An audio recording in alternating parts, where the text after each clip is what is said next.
Hello everyone. As promised, I'm going to do a discussion on my favorite movies that aren't MCU based, and I decided I'm going to go against the poll a little bit and review by decade. I feel like doing it this way will be a lot easier, and I can organize the video better. Hopefully do my best to try to condense it, but we'll see on that. This video is probably bare minimum going to be a 2-part video, maybe 3. But yeah, guess I'll go ahead and get started on how I'll structure it, and then show my posters, my non-MCU movie posters, so you get a little visual to go with this. And guess there won't be that much editing outside of, I think, a few videos a few movies I really want to highlight, like the ones that really speak to me. So yeah. Also make the editing go a lot quicker too.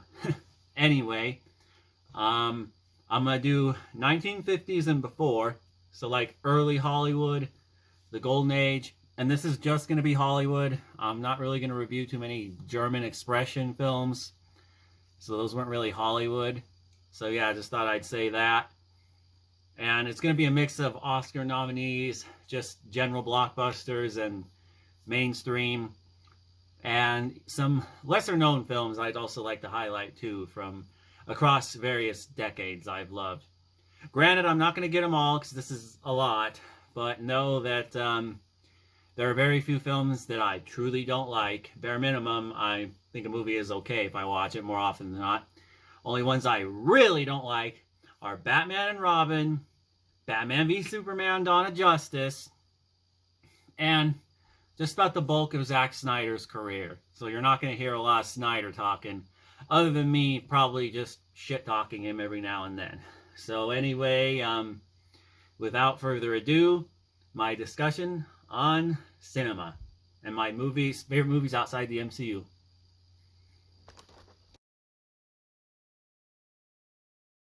So yeah, a brief tour of some of my posters. One of my more recent favorites, La La Land, my man Ryan Gosling and Emma Stone.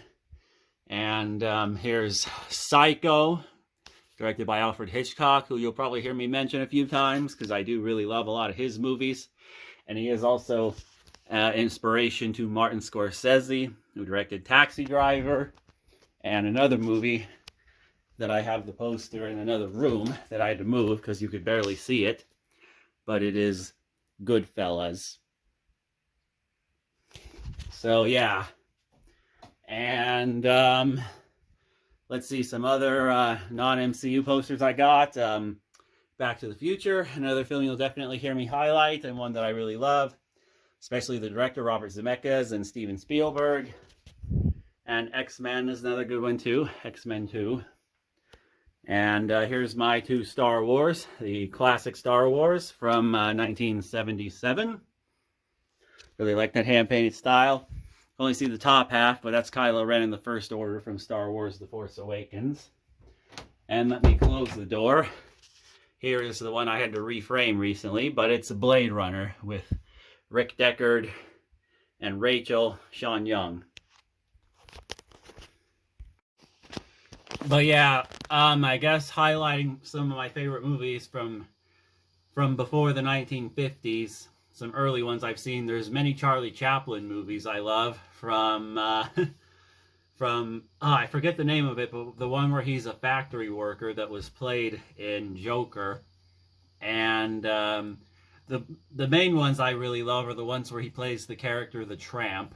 And yeah, that one is just freaking amazing and hilarious. And Charlie Chaplin knew how to be funny yet also keep you interested.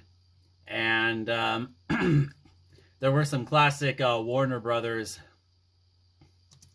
gangster movies that I also really enjoyed.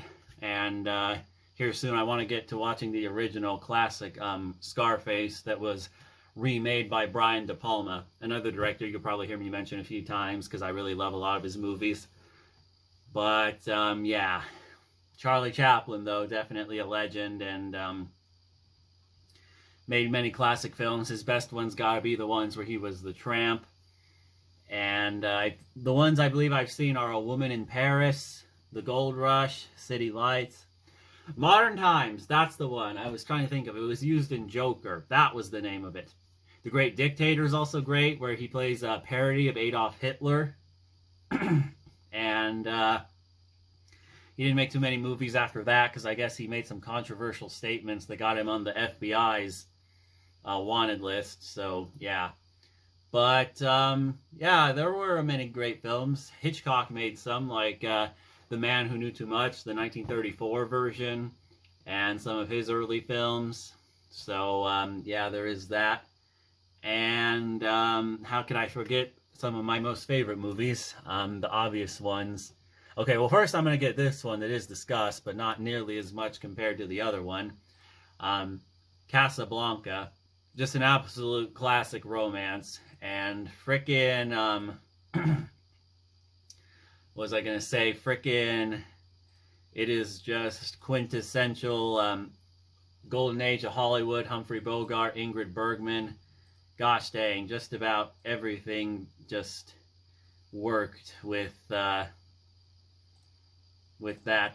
movie. And the ending was great too, with Humphrey Bogart, his last line, "Sam, I think this is the beginning of a beautiful friendship."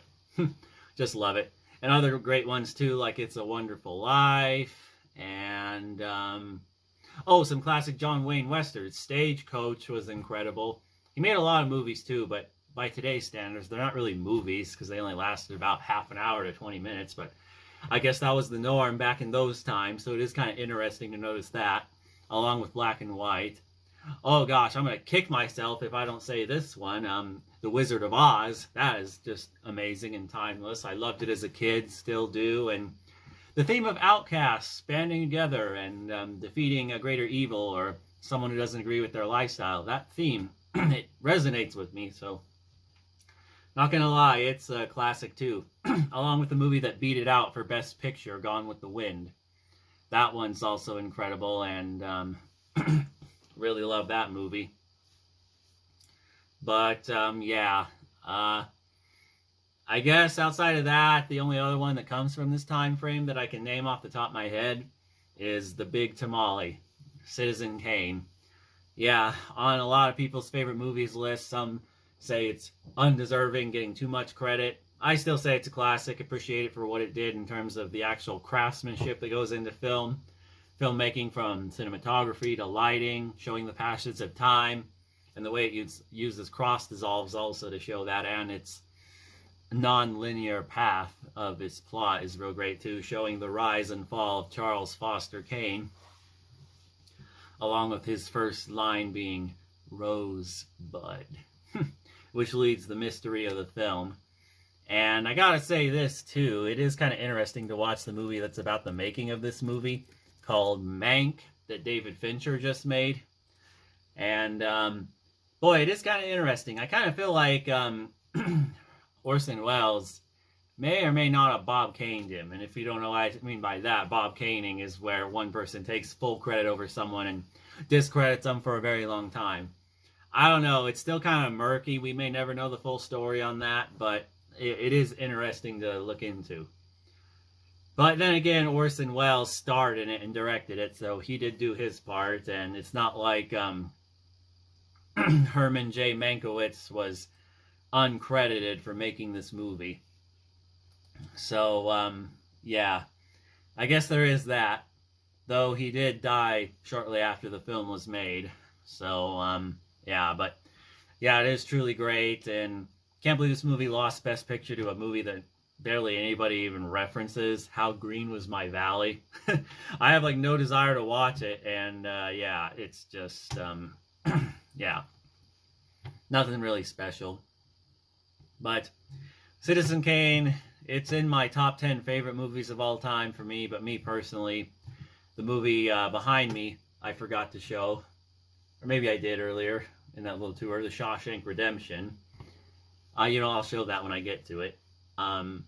Yeah, that's just my favorite, and we'll get to that when I discuss movies from the 80s and 90s and up to the 21st century.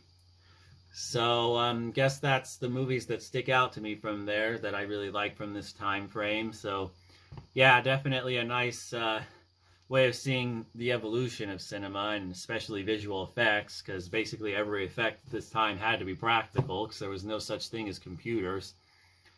Um, I guess I'll highlight some animated movies. A lot of them are just going to be Disney because I've seen them and they're the ones that are always the most beloved. And Looney Tunes primarily just made shorts, but Snow White and the Seven Dwarfs is great. Just about anything Walt Disney did in this time period was great.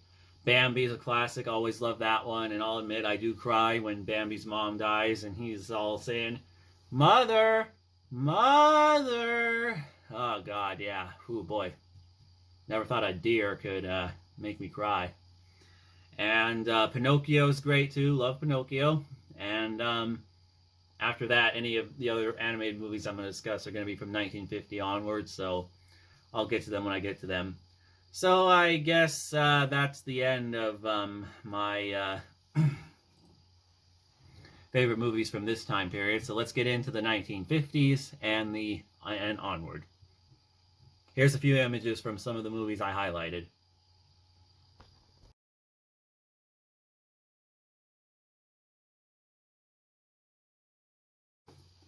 So yeah, from the 1950s onward, a lot of epics were made, like the Ten Commandments, that I still need to watch in its entirety, because let's just say it's an investment. But there's a lot of good James Dean movies too, like Rebel Without a Cause and many others like that, and many classic Hitchcock movies, from The Man Who Knew Too Much, Vertigo. Oh my gosh, absolutely incredible. I almost bought the poster to Vertigo to put there for Psycho, but I just wasn't really feeling the design.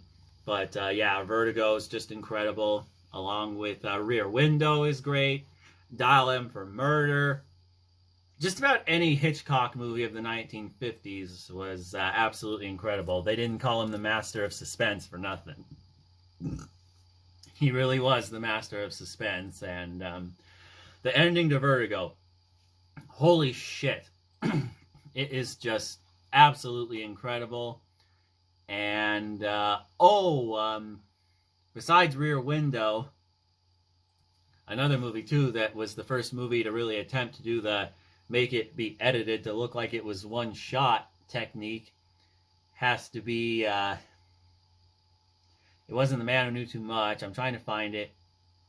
Oh shoot, it came from the late 1940s. I'm gonna backtrack a bit. It's called Rope. Highly recommend that movie. And yeah, I still need to watch Strangers on a Train, another movie that many film buffs say is one of his best from this time period. But To Catch a Thief is great. The Man Who Knew Too Much. And North by Northwest, the movie that some say set the formula in motion for James Bond, which I can kind of see. And then when I get to the 1950s, I'll get to some of his movies more there. Or not the 50s, the 60s. But yeah, let's go ahead and go into the more classic movies from the 1950s that are incredible. There's also Old Yeller is great. High Noon is absolutely great with Gary Cooper. Has a real nice final showdown. And Disney released some classic films too, like Peter Pan, Cinderella, and Lady and the Tramp was great also. I believe that's the last of their big movies of the 50s in terms of animation. But yeah, Old Yeller was great. Oh, almost forgot Rio Bravo. That's probably one of the best John Wayne movies that came out in this time frame that I absolutely love. And Shane is a real great classic Western that Logan references near the end of its movie, so that one was also awesome. And A Streetcar Named Desire is great too. Some Marlon Brando films like that one and On the Waterfront. Especially his speech about how he could have been someone, he could have been a contender. But yeah.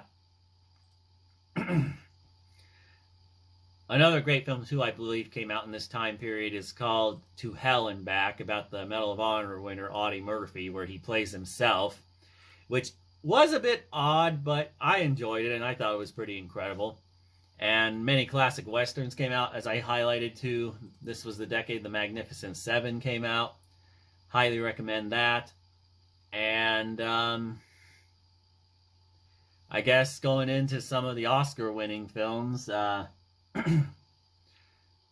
let's see, On the Waterfront won some that was I highlighted before, and The Bridge on the River Kwai is a real great story of escape that I highly recommend watching. It is just absolutely wonderful, and highly recommend that. That's a really great film.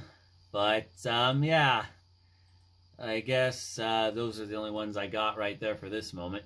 Oh, Stanley Kubrick made his film debut with Past the Glory.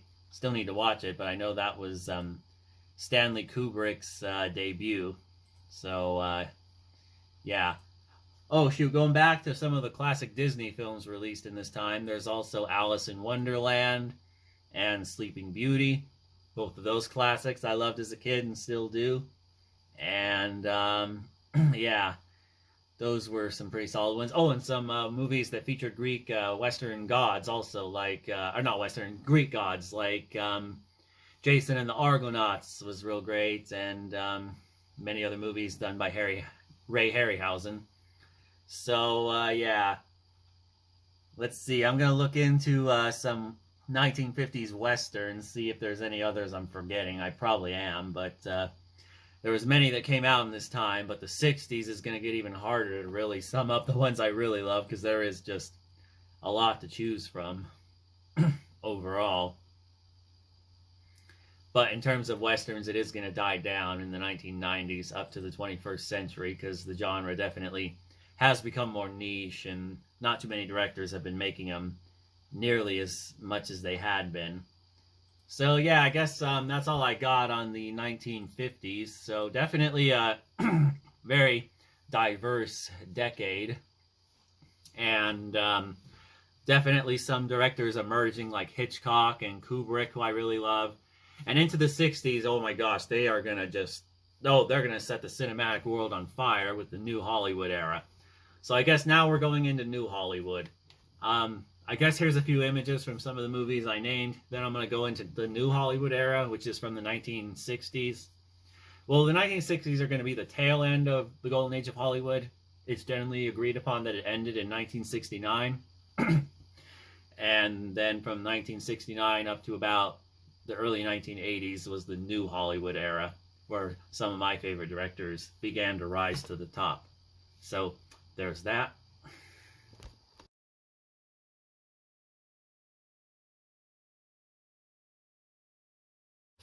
Well, yeah, on to the 1960s, which was the tail end of the golden age of Hollywood and the beginnings of the New Hollywood era.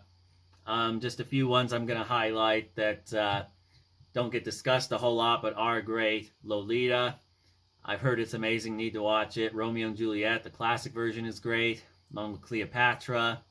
And this is the decade the spaghetti westerns began to rise, which were westerns made in Italy that were directed by primarily Italians, the most prominent one from this time period being Sergio Leone, who directed many classics like Once Upon a Time in the West, and the Dollars trilogy, the most popular one of that trilogy being The Good, the Bad, and the Ugly, and just many others that I'll get to here in a few minutes, because there's a lot to talk about. But yeah, and Clint Eastwood made some movies here in the States too, like Hang 'em High. That's a classic one from this decade. And John Wayne made the classic True Grit at the tail end of the decade, which was great. And yeah, Bullet is another classic from this time period too. Probably some of the best car chases I've seen, next to the Blues Brothers, and a more recent one I'll discuss called Baby Driver that definitely took some cues from it that I'd highly recommend. And I already said the Dollars trilogy, but yeah, the editing, just the shootouts, it is just absolutely amazing what Sergio Leone accomplished. And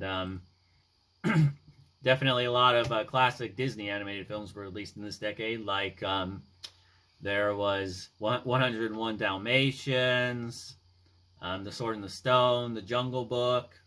I guess that was it from the 60s. There wasn't as much as I initially thought, but then again, Walt Disney died, and Disney lost popularity up until about the late 1980s with the Disney Renaissance, animated movies I grew up with, which when we get to the 80s and 90s, I'll discuss in more depth. But yeah, The Longest Day is another classic war film from this decade. Great film, but not for casual watching. I'm going to say that right now. You got to be fully invested in it. It is not one meant to just casually watch. The Green Beret is another one from this time that's real great. And El Dorado. And there was another one that John Wayne made with two other prominent Western actors. The name escapes me at the moment. But it was kind of a tribute to the classic, to the story from the Bible of the three kings that gave Jesus gifts. Not trying to get religious, just saying what happened in the story. And this was also the decade of more epics like Lawrence of Arabia, the film that made Steven Spielberg want to be a director. And yeah, it's great. The story, the characters, how it balances both fiction and history, real great. And frickin' Peter O'Toole is just incredible as D.H. Lawrence. And the cinematography is great. And for a long epic film, it really does a good job at keeping your interest. I wasn't really looking at my watch or wanting to do something else or read a comic book or play video games. It surprisingly held my interest. I did not think it was going to do it as well as it did. And this was also the decade that was the rise of James Bond, with Sean Connery and George Lazenby playing Bond in this decade, with Dr. No. And I like most of the Bond movies that came out from this decade. Like there's Dr. No, From Russia with Love, Thunderball, You Only Live Twice, and On Her Majesty's Secret Service. Out of all these Bond films, I gotta say my favorite might just be You Only Live Twice, but that's mainly because of Donald Pleasance as Ernest Stavro Blofeld. Loved him, he was great in that role. And second best, probably On Her Majesty's Secret Service, because though I'm not a big Lazenby Bond fan, Telly Savalas was great, the story was great, the Bond girl was great. Just about everything was amazing except for George Lazenby, who could have been better. And he wasn't dog shit, he wasn't like frickin', it wasn't like some of the real bad Bond films, but yeah. And I kind of am an outsider when we get to the 70s. I feel like I love Roger Moore movies more than most general fans do, so yeah, along with Timothy Dalton. And yeah. So, but that's when we get more to the James Bond movies. But yeah, Once Upon a Time in the West was the last Western Sergio Leone did, which was absolutely amazing. And a great deconstruction of the Western genre, which is going to kind of become a theme of later Westerns, like Clint Eastwood's Unforgiven. And I'll get to that when I discuss the 90s. But that one is just a real great story, and especially considering the legacy of its star, writer, / director. Clint Eastwood. But yeah, another real great film too from the tail end of the decade is Midnight Cowboy. That was the first X-rated film to win an Oscar for Best Picture. So yeah, going into some other war films that I didn't mention, Where Eagles Dare is a classic. Dirty Dozen is great and has inspired a lot of movies that feature anti-heroes or villains like Suicide Squad and The Suicide Squad, and I believe Quentin Tarantino cited it as an influence on Inglourious Basterds also. And trust me, when we get to the 90s and this decade, there's going to be a lot of Tarantino discussed, but we'll get there when we get there. We're not there yet, but we will. But yeah, I guess those are the major war films of this decade that came out. So yeah. And the 1960s weren't really a decade for sci-fi outside of Planet of the Apes at the tail end of the decade. But, yeah, the 70s, though, is going to be the rise of sci-fi. And we haven't really seen it die. It's just taken different forms since then. From superhero movies like the MCU. You know my love for the MCU. There's like 10 videos on this channel, if not more, me showing it. So I'm not going to go into that. But, yeah, and as you saw from the beginning, Star Wars was a big popular one. And Blade Runner also, but I'll get to that when I get to the 80s. But, yeah, sci-fi had some classics here, but not a whole lot. Like, yeah, it really was a genre that took some time to really rise with the 70s. And considering the political atmosphere of what Richard Nixon did and people distrusting everything and just everything going to crap in that decade, I guess it does kind of make sense that movies like that would be as bigly successful as they were, because we needed an escape from that. So yeah. Anyway, I guess let me go ahead and I'll finish my thoughts on the 60s, then we'll get to the 70s up to the 21st century.